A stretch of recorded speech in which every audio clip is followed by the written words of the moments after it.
ఈ video start చేసే ముందు ఒక చిన్న రిక్వెస్ట్ అండి. నా ఛానల్‌లో మీరు ఫస్ట్ టైం ఈ వీడియో చూస్తున్నట్లయితే, నా పేరు శ్రీనివాస్. నేను భారతదేశంలో ఉన్న 108 ఫేమస్ శివ టెంపుల్స్ విజిట్ చేయాలనుకుంటున్నాను. నేను చూడడంతో పాటు అందరికీ చూపించాలి అనుకుంటున్నాను. స్టేట్ వైస్‌గా ఆ స్టేట్‌లో ఉన్న ఫేమస్ శివాలయాలు చూపిస్తున్నాను. ముందుగా ఆంధ్రప్రదేశ్‌లో ఉన్న మోస్ట్ ఫేమస్ శివాలయాలు కవర్ చేస్తున్నాను. అందులో భాగంగా ఇప్పటివరకు 6 శివాలయాలు కవర్ చేశాను. అవి ఈ ఛానల్‌లో చూడొచ్చు. మీరు చేసే లైక్, కామెంట్ అండ్ సబ్స్క్రైబ్ 10 మందికి రీచ్ అవ్వడానికి నాకు ఉపయోగపడుతుంది. నేను చేసే ఈ జర్నీ సక్సెస్ అవ్వాలంటే ప్లీజ్ సబ్స్క్రైబ్ చేసుకోండి. అలాగే వీడియోని స్కిప్ చేయకుండా మొత్తం చూడండి. మీ అభిప్రాయాన్ని కామెంట్లో తెలియజేయండి. ఇక ఈ వీడియోలోకి వెళ్దాం పదండి. ఈ వీడియోలో మనం చూడబోయే టెంపుల్ వచ్చేసి కోటప్పకొండ అండి. కోటప్పకొండ పల్నాడు జిల్లా నరసరావుపేట మండలం యలమంద గ్రామ పరిధిలో ఉందండి.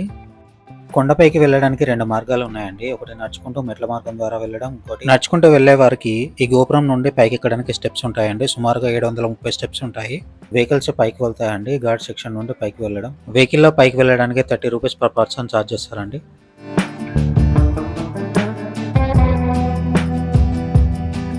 నర్సరావుపేట నుండి కోటప్పకొండకి 18 కిలోమీటర్ల దూరంలో ఉంటుంది. హైదరాబాద్ నుండి వచ్చే వరకు డైరెక్ట్ నర్సరావుపేటకి ట్రైన్స్ ఉన్నాయి. ఇక్కడ నుండి ప్రైవేట్ వెహికల్స్ ఇక్కడికి రావచ్చు.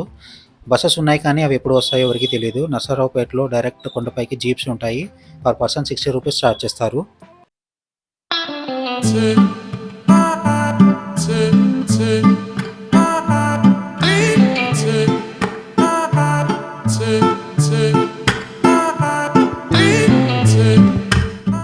మధ్య మధ్యలో ఘాట్ రోడ్లో పైకి ఎక్కుతుంటే ఇలా విగ్రహాలు అయితే కనిపిస్తాయి. చూడడానికి చాలా బాగుంటాయి. పైకి వెళ్ళగానే చాలా పెద్ద పార్కింగ్ ప్లేస్ అయితే కనిపిస్తుంది. ప్రైవేట్ వెహికల్స్ వచ్చే వరకు అయితే ఎలాంటి ప్రాబ్లం ఉండదు పార్కింగ్కి. మహాశివరాత్రి రోజు జరిగే తిరునాళ్ళ జాతర ఇక్కడ జరిగినట్లుగా ఇంకెక్కడ జరగదు. అంత వైభవంగా జరుగుతుంది. ఒక్క అరుణాచలంలోనే కాకుండా కోటప్పకొండలోనూ ఈ కొండ చుట్టూ ప్రతి కార్తీక పౌర్ణమి రోజు గిరి ప్రదక్షిణ చేస్తారు. ఈ గిరి ప్రదక్షిణ సుమారుగా 8 కిలోమీటర్లు ఉంటుంది.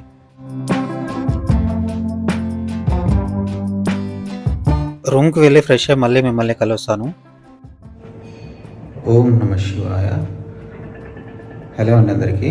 దిస్ ఇస్ ప్రదక్షిణ విత్ శ్రీనివాస్. సో ఈరోజు మన 108 టెంపుల్స్లో ఈరోజు 5వ టెంపుల్ అయినటువంటి త్రికోటేశ్వర స్వామి ఆలయానికి వచ్చామండి. అదేనండి కోటప్పకొండకు వచ్చాను. ఇక్కడికి రావడానికి అయితే కరెక్ట్గా సర్వీసెస్ అయితే లేవనే చెప్పాలండి. నాకు చాలా ప్రాబ్లం అయింది. మార్నింగ్ టైం ఎంత వేస్ట్ అయిందని చెప్పాలి. చాలా వరకు ఎర్లీ మార్నింగ్ రావాల్సిన వాడిని అరౌండ్ 9-9:30 వరకు వచ్చాను. వచ్చాక కూడా ఇక్కడ మనకి రూమ్స్ సింగిల్గా అంటే ఎవరికి అవైలబుల్ ఉండవండి. అండ్ ఈ ఫస్ట్ ఇవ్వనన్నా చెప్పారు కానీ రిక్వెస్ట్ చేసేసరికి మనకి ఇచ్చారు. మనం కొంచెం చెప్పాను మన గురించి, ఇలా చేస్తున్నామండి, ఫ్రెష్ అప్ అయి వెళ్తాను అని చెప్పేసి అంటే సరే అని ఫస్ట్ అన్నారు ఫ్రెష్ అప్ అని. దాని తర్వాత మళ్ళీ 300 తీసుకొని సరే అని ఎంకరేజ్ చేశారు. అండ్ ఇది మన రూమ్ నుంచి బయటికి వ్యూ.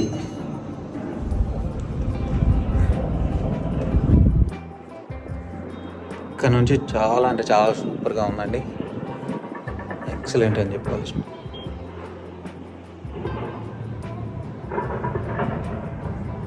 వ్యూ అయితే అదిరిపోయింది. ఇక్కడ నుంచి రూమ్ నుంచి బాల్కనీ నుంచి చూడండి.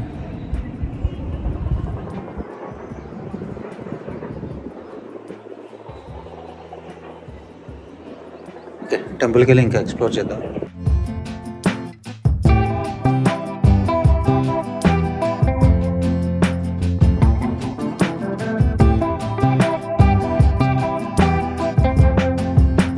మనకి రూమ్ కావాలంటే ఇక్కడ నుంచే వెళ్ళాలండి. కిందికి వెళ్ళాలి. ఇక్కడ స్టెప్స్ ఉంటాయి. స్టెప్స్ కిందికి వెళ్ళి అక్కడ ఒక అమ్మాయి కూర్చొని ఉంటుంది.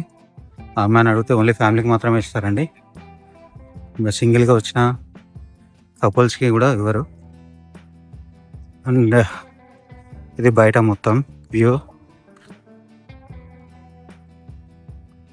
టెంపుల్కి వెళ్ళాలంటే ఇలా లోపలికి వెళ్ళాలి.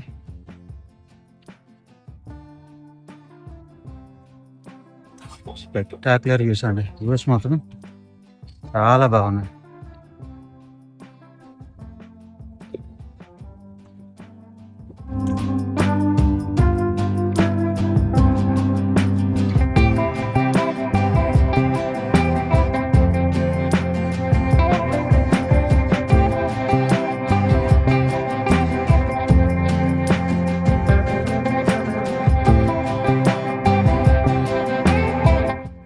లోపలికి ఎంట్రన్స్ ఇది. లోపలికి వెళ్ళి చూద్దాం.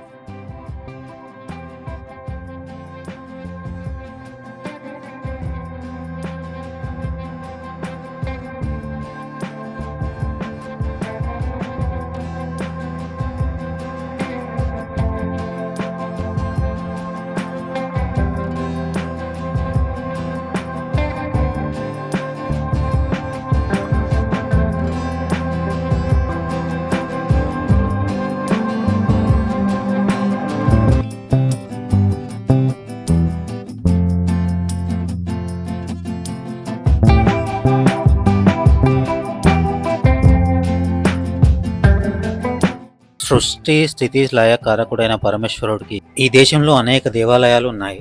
ఒక్కో క్షేత్రంలో ఒక్కో శివలింగానికి ఒక్కొక్క ప్రాముఖ్యత ఉంటుంది.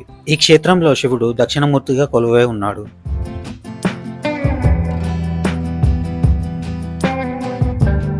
ఎటువైపు చూసినా కోటప్ప కొండ 3 శిఖరాలుగా కనిపిస్తుంది. అందుకే ఈ కొండపై వెలిసిన స్వామివారిని త్రికోటేశ్వర స్వామి అని పిలుస్తారు. అలాగే ఇక్కడ స్వామి బ్రహ్మ విష్ణు మహేశ్వరుల శక్తితో కొలువై ఉన్నాడు కాబట్టి స్వామిని త్రికుటేశ్వర స్వామి అని కూడా పిలుస్తారు. ఈ 3 శిఖరాలను బ్రహ్మ విష్ణు రుద్ర శిఖరాలుగా పిలుస్తారు. ఇక ఈ ఆలయ చరిత్ర చూసుకుంటే దక్షయుగాన్ని భగ్నం చేసిన తర్వాత మహాశివుడు చిన్న బాలుడిగా మారి కైలాసంలో దక్షిణమూర్తిగా తపస్సు చేస్తాడు. ఆ సమయంలో బ్రహ్మదేవుడు శివుణ్ణి దర్శించి తనకు జ్ఞానం బోధం చేయాలని కోరతాడు. అప్పుడు మహాశివుడు త్రికటాచలం వస్తే జ్ఞానం ఇస్తానని చెప్పడంతో బ్రహ్మ ఇతర దేవతలు వెళ్ళి జ్ఞానాన్ని అక్కడ పొందుతాడు. ఆ ప్రదేశమే పైన కొండలో ఉన్నటువంటి పాత కోటప్ప. ఇదేనండి ఆ దక్షిణామూర్తి స్వామివారు వెలిసిన మెయిన్ టెంపుల్. దర్శనానికి క్యూ లేకపోవడం వల్ల పెద్దగా సమయం అయితే తీసుకోలేదు. నా దర్శనం తొందరగా అయిపోయింది.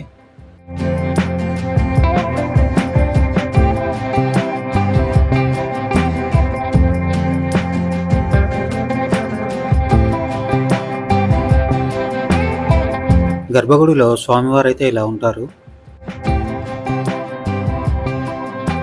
గుడిలో దర్శనం అయిపోయాక గుడి బయట ఆవరణ ఎలా ఉంటుంది, ప్రశాంతంగా ఇక్కడ కూర్చోవచ్చు. ఈ మెట్ల నుండి పైకి వెళ్తే ధ్యాన మందిరము, పైన ఉన్నటువంటి పుట్ట, అలాగే పాత కోటప్ప స్వామి టెంపుల్కి వెళ్ళొచ్చు.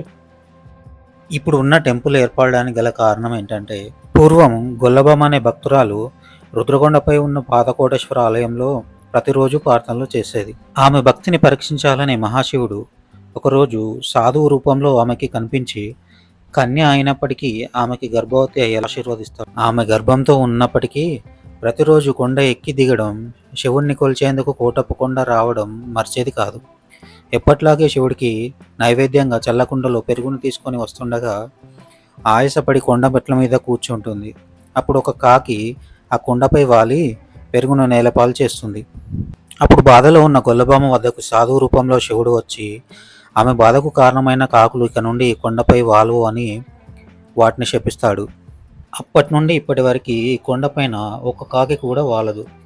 గొల్లబామ గర్భంతో కొండ ఎక్కుతూ దిగుతూ ఆయాసపడి ఒకరోజు శివుణ్ణి ఒక కోరిక కోరుతుంది. తాను కొండ ఎక్కలేకపోతున్నానని, నీవే కిందికి రావాలని కోరడంతో శివుడు సరే అని, అయితే నువ్వు వెళ్ళే దారిలో తిరిగి వెనక్కి చూడకూడదని శివుడు షరతు విధిస్తాడు. కొంత దూరం వెళ్ళిన తర్వాత గట్టిగా శబ్దాలు వినిపించడంతో గొల్లబామ వెనక్కి తిరిగి చూస్తుంది. గొల్లబామ వెనక్కి తిరిగి చూడడంతో శివుడు అక్కడ లింగంగా మారిపోతాడు.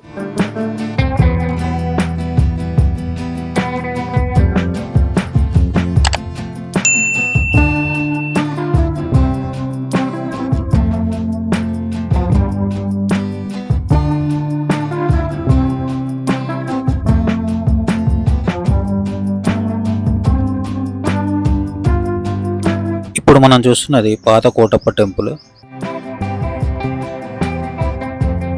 పైన ఉన్నటువంటి కోటప్ప కొండకు వెళ్ళాలంటే సరైన మార్గం లేదు. ఇప్పుడు కనిపిస్తున్న మార్గం నుండి పైకి వెళ్ళాలి. ఒక్కరు పైకి వెళ్ళడం అంత మంచిది కాదు.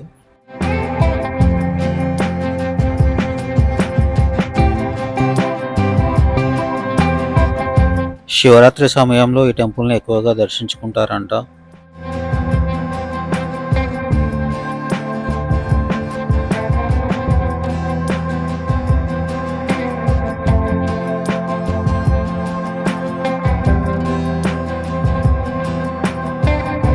శివుడు దక్షిణమూర్తిగా బ్రహ్మచారిగా వెలిసిన ఈ కోటప్పకొండ ఆలయంలో అమ్మవారి దేవాలయం ఉండదు, కాబట్టి ఇక్కడ పెళ్ళిళ్ళు కూడా జరగవు. శివుడు దక్షిణమూర్తిగా ఉన్న ఏకైక క్షేత్రం ఈ కోటప్పకొండ మాత్రమే. ఈ ఆలయంలో మరొక విషయం ఏంటంటే ఇక్కడ ధ్వజస్తంభం లేకుండా ఈ ఆలయాన్ని నిర్మించారు.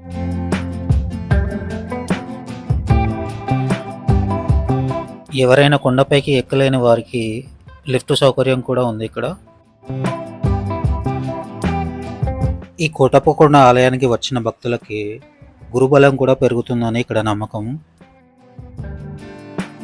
జీవితంలో ఒక్కసారైనా దర్శించుకోవాలన్న పుణ్యక్షేత్రం కోటప్పకొండ. ఒక టెంపుల్ అనే కాదు, ఇక్కడ ఉన్న నేచర్ చాలా ఆనందాన్ని కలిగిస్తుంది. మీ ఫ్రెండ్స్ అండ్ ఫ్యామిలీతో వస్తే చక్కగా ఎంజాయ్ చేయవచ్చు.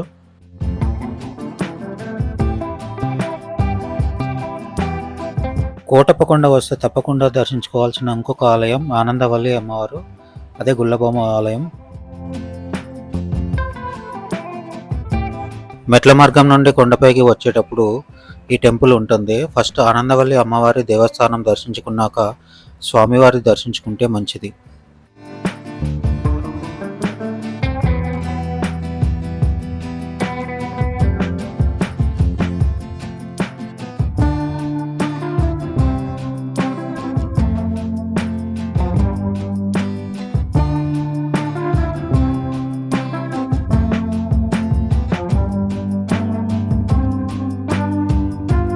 దర్శనం అయిపోయాక ఎదురుగా ఉన్న అన్నదాన సత్రంలో 12:30 నుంచి అన్నదానం అయితే స్టార్ట్ చేస్తారండి. దానికి టోకెన్స్ అక్కడే ఇస్తారు.